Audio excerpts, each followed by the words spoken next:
Okay, so I kind of wanted to go over the capper a little bit here. So the capper will sometimes lift the bottles up. And so we've been kind of going over it with customers when this does happen, and just kind of wanted to make a how-to video of things to look out for and to minimize that. Because basically what you'll do is throw in your tray after it's filled. You know, you could put your caps on. I just usually will twist up here and just kind of get them a little tight or whatever if you want. But what it is there's a little liner inside our capper chucks here. So what'll happen is if the capper chuck, if basically there's different droppers. So that's a little dropper, which has a lot of room inside this bore here. Then there's bigger droppers that don't have as much room, or can get snagged in here if it's not set right and cause a suction. So what we've been doing is kind of opening up these holes if you are kind of using a bigger dropper. If it's a smaller dropper, these ones usually work pretty good. They don't really get smashed or anything. But same thing, you can open this liner up a little bit, or we could do it for you. Or we can actually just order them like this with a bigger bore if you are using a bigger dropper neck here. Next thing you could do is focus on your down pressure. So down pressure, if you've seen any of our how-to videos, are controlled with this little needle gauge here, or needle regulator and gauge. So right now we're running right about 70 psi, 80 psi. The lower you go on that, the less likely your bottles are going to go up. So if you drop down that pressure a little bit, that'll definitely help. But you don't want to drop down the downforce pressure to the point where the capper's just spinning.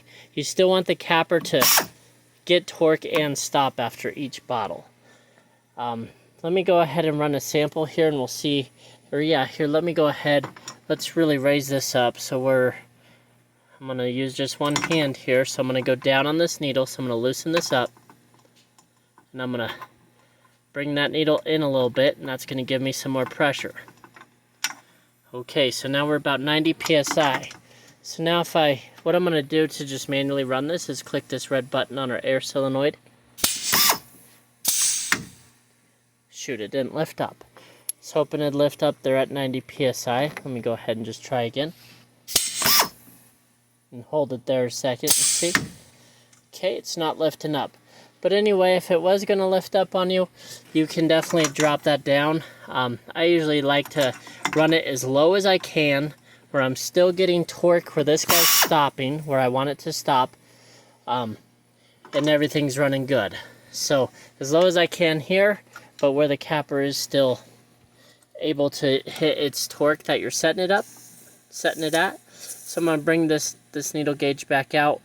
I'm going to just kind of set that at 70 here.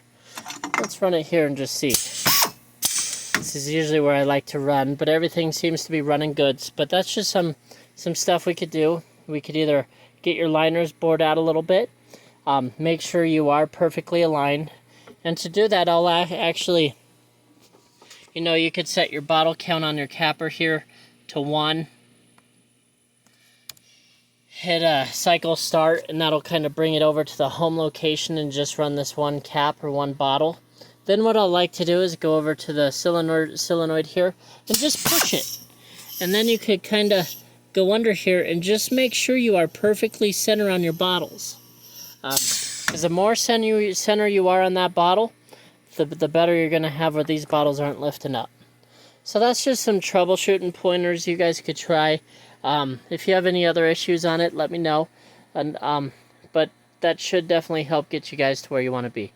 Thank you and have a great evening. If you have any questions, please go to www.rockymountainplc.com. We'd be more than happy to help you out. Thank you.